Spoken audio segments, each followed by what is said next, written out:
'cause you never know what tomorrow brings in this crazy life. Hey, this life, this life, this life.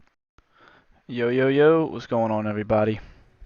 It's Barba223. We are back again with another video, and today this build is going to be a Magic Necro build. It is a build that I've been running lately. It's just really fun. It's an enjoyable time. Just to be clear, in this current patch, it is quote-unquote a proc build. It doesn't really use any procs that you would think of. It just uses a proc that isn't allowed in Cyrodiil as of right now, but in the next update, when they bring back procs in Cyrodiil, you'll be allowed to use it there. Of course, it works in BGs and Imperial City. It's just I just wanted to throw that out there. It's a really fun build though, and it's something creative and something different than just the typical. So, you know, I wanted to use it, and just, I've a few people asked for the build video, so why not just get some content out there and show you. So yeah, as always, make sure you like, comment, and subscribe. And thank you for the support. We are now at 500 subs, so good. But anyways, let's just get right into it. I'll link the gameplay in the description, as always. So yeah, on the character screen we have 40k magic, almost 30k health, 18k stam. We have 1200 magic recovery, 800 health recovery, 500 stam recovery. Now the magic recovery is going to go up a lot, so are all the recoveries when we pop our potion, and we get a passive for one of our Necro moves, so that works out really well. We have 3k spell damage unbuffed, that goes up a lot higher when you get your sorcery. You get 27% spell crit. You got 7,400 spell pen unbuffed, so not too bad. And then of course we have 21k resistance of spell resistance and 16 of physical. If you flip to the back bar, we got 24.5 and 20 almost. So if you use that, we get 25k and 30k. So we are almost capped out. I mean, not quite, a little bit away, but. And then we have 2400 crit resist. If we get our spell damage buff, go up to 30, almost 36 and a half, 3650 spell damage, so not too bad. And then with our recovery on, we get 1400 recovery, and of course that goes up with a potion. So yeah, let's just get into the gear. So on the front bar we're using Crafty Alfiq, an ice staff. You could use a shock staff here if you want to. To be honest, it's up to you. So I mean, I like the ice staff just because you can block. It's kind of like a sword and board for magic, so it makes me feel more comfortable. For me, I mean, you get 8%. You're gonna get 8% extra AOE damage, so like that counts for your meteor and your blast bones. So that's really up to you. But I do like the ice staff for blocking. It makes me feel more safe. And we're using sharpen and a shock glyph. The shock glyph's gonna give you minor vulnerability to your enemies, so it'll make you do more damage. And of course, Crafty Alfiq is just a bunch of magic. So we're actually using that on both bars, which is nice. And then on the back bar we have the Resto staff. I like being able to heavy attack with the Resto staff and get my magic back. It just makes me feel safer. So we have defending on this, and then we have 504 weapon and spell damage from our glyph. That's because one of the sets we're using. And of course we're using sharpen here. I tried infused to go with the I'll tell you in a sec, but like, you infused is okay, but sharpen, just like that extra penetration makes you hit way harder, I think. So I just feel so much better with sharpen. But yeah, so we're using Balorg as a monster set. It's very good. As you know, most of you probably know, we get weapon and spell damage, so that's nice. And then when you use an ultimate ability, which is our meteor or our life giver, you're going to get weapon and spell damage equal to the ultimate consume. So very, very nice.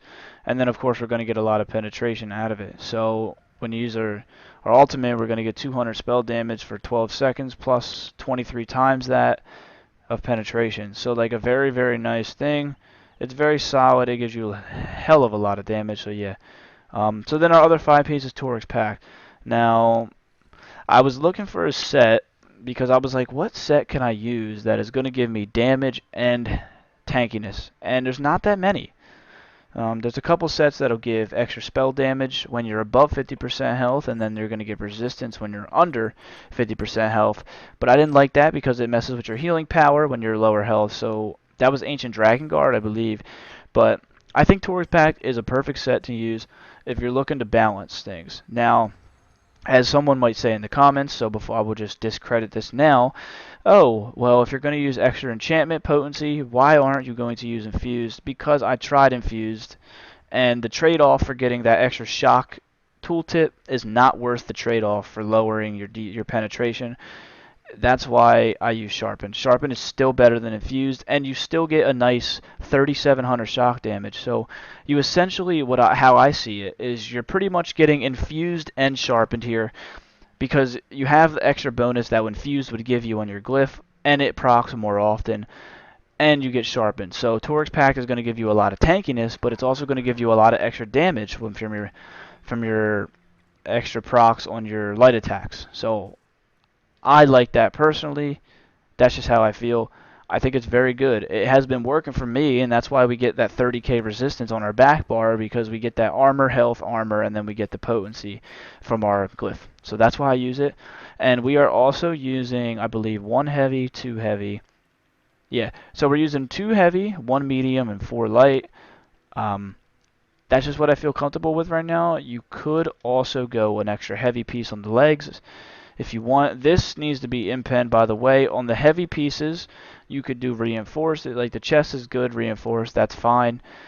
You could go reinforced on this also if you want to, but I would just do, if you're going to go heavy on this, keep reinforced. But otherwise, if you're going to use light like I'm doing, I would change this to impen. So if you can get all impen and then reinforce on this, I almost have all impen as you can see. So just get impen unless you're in chest, heavy chest. You can use reinforce the extra armor. So yeah, that's the 2 5 pieces. And then of course our jewelry is crafty. Now you could very well just go and use 3 pieces of infused on your traits, and then you're going to get a much bigger potency on these. And then what you could do is probably drop one of these recovery glyphs and put on a spell damage glyph. You're going to get extra spell damage that way. It's a trade-off. It's up to you. I'm personally using 2 recovery, 1 spell damage. I like the balance of it. That's what I'm using in terms of gear. So, of course, if you want to modify it, feel free to do that how you see fit. But that's what I'm using for now. So for our skills on our front bar, we're using Inner Light. Obvious reasons, right? You're going to get a bunch more magic. 5% extra magic, which is a pretty good scale. Because if you look at it, you go from 37, almost 38k, up to over 40k with Mage Light, so that's very nice. So that is a good start in itself. And, oh yeah, by the way, we're using 33 points into magic just to get over that 40k threshold, and then we're using 31 into health to get over that 29k threshold. This is what I've tested, I feel comfortable with, so yeah. So skills, anyways. So yeah, Mage Light's going to give you that extra crit, it's going to give you that extra magic to do damage, and it's going to also help you get Night Blades out of stealth, so not a bad skill. I like it. Just what I use, so yeah. Of course, we're going to use Elemental Drain. I think this is a must. I've tried Mystic Siphon instead. I actually tried Detonating Siphon too, because it scales to your max stat. I've tried a couple other things here. What else did I try? I tried using this. I didn't like it that much. It's just, I like using weakness elements. You hit so much harder by reducing people's resistances. And as I was saying earlier with the recovery, we have about 1,400 with our Spirit Guardian, but getting Minor Magic Steal, you're going to get an extra 330 magic recovery from this. So you have 1,400 plus this extra 330. You have over 1,700 right there. That's before you even pop a potion. You're going to get over 2k. So that's why I said you have a lot higher recovery than you think you do. So yeah, Elemental Drain's great. Next we're using Skeletal Arcanist. This skill is just so meh. It's a good skill because there's nothing else to use. It's not really that good of a skill, but there's really no other option, to be honest with you. Another choice you could make, I guess, here is changing all your jewelry to Harmony and maybe using Avid Boneyard. It would work. It would be okay, but I don't know. This is a build that's ranged, and I like to use the range skills, so that's just what I'm using. I've also tried to replace this with Siphon. I wasn't a fan. I've also tried to replace this with even this skill here, Wall of Elements, with the Ice Staff. I wasn't a fan. I've even tried Elemental Weapon here. You could use Elemental Weapon instead. You have 2 spammables because Elemental Weapon will hit right. But I just wasn't that big of a fan. So I like Skeletal Arcanist. It also gives you extra penetration from this passive here. right here, while any a Grave Ward ability is up, you get 1500 pen, so that's not bad. And then you get an extra 10% crit damage when people are, or extra crit chance when people are low health. So, I mean, it's a decent skill. It does like 1200 to real people every 2 seconds, so it is what it is. So Blast Bones, of course, you guys know this is the bread and butter of this set, of this build. And we get a 14k tooltip, and they changed this now. It hits hard as heck. Every second the skeleton spends chasing, and it does extra 10% damage. So it's going to hit hard as heck. It's your bread and butter. Always keep this up on someone if you're wanting to fight them. And yeah. And lastly, you have Force Pulse.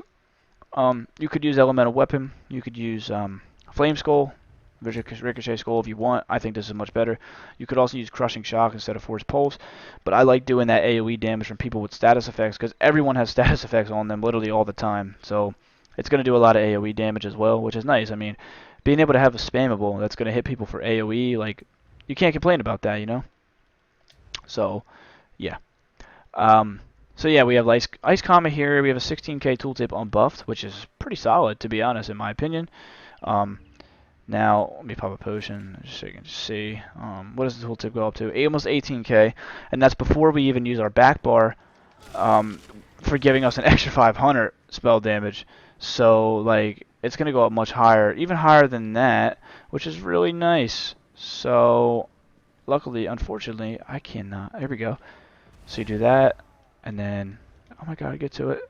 Okay, it didn't give me my bonus, but when you do light attack on the back bar, your glyph is going to proc, giving you an extra 500 spell damage, as it'll jump up to over 4k, and your tooltip will hit about over 19k.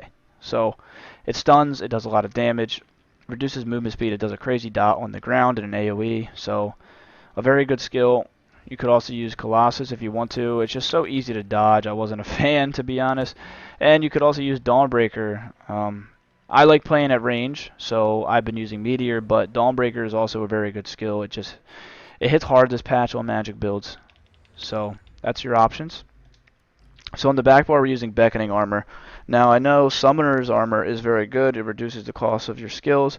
But this one is our CC, and it's the only reason we're able to use what we use on the front bar. Because if we use the other morph, then, you know, it's not going to let us do anything. We can't CC anyone. So at least getting a little bit of a CC is better than no CC in my opinion. And for snipe spammers, for magic sorks, and for other long range bow builds. Very good. And how I see it is, enemies that want to be near you are going to push you anyways, and we're tanky enough, we have enough healing power to sit there and take melee damage. So I really like this one. In my opinion, it works. It doesn't seem to ever hinder me. It works. People that get pulled in are people that don't want to be near us anyways, and that's good. So it works out pretty well. It's what we're using as our CC. So yeah. As our next skill here, we're using Spirit Guardian. I tested the other morph, the Intensive Mender. It does a crazy heal. It'll sometimes heal me for like 7k as a dot heal. That's very strong. But I did more testing, and I know in my gameplay video I was using the other morph, but I did even more testing, and I can't pass this up. Getting major protection at all times is just too good. Too good, guys. It's too good. Getting major protection makes you able to wear light armor, and it makes you so much more tanky, and the dot heal is still good. So it's just too strong to not use. The other morph is still good, though. If you want to try the other one, it's cheaper, and it doesn't last as long, but it heals for so much. So, yeah. And then, of course, we have Mortal Coil. Not only does this provide a strong dot heal, it's a free cast. It lasts for 12 seconds. It has a long range. It gives you over 100 stand recovery, and it increases your healing. Done. Dare I say anything else? It's perfect. Great heal. And then we use Resistant Flesh. This one heals really hard. As you can see, I just heal for 18k, 12k. It's just 12k sitting here. It's unbuffed. So very strong heal if you buff up. Over 13k. Not even critting. So very strong heal. And then lastly, we're using Degeneration. I guess hypothetically, if you wanted to, you wouldn't have to use this for your major sorcerer. You could use potions. I don't like doing that personally. I like using potions defensively rather than having to spam them on offense. So that's just how I feel. Degeneration's kind of a must, and it also gives a nice dot. So I like it. You know, if you don't want to use it, don't use it. But That's what I use. And then of course here we're using Life Giver.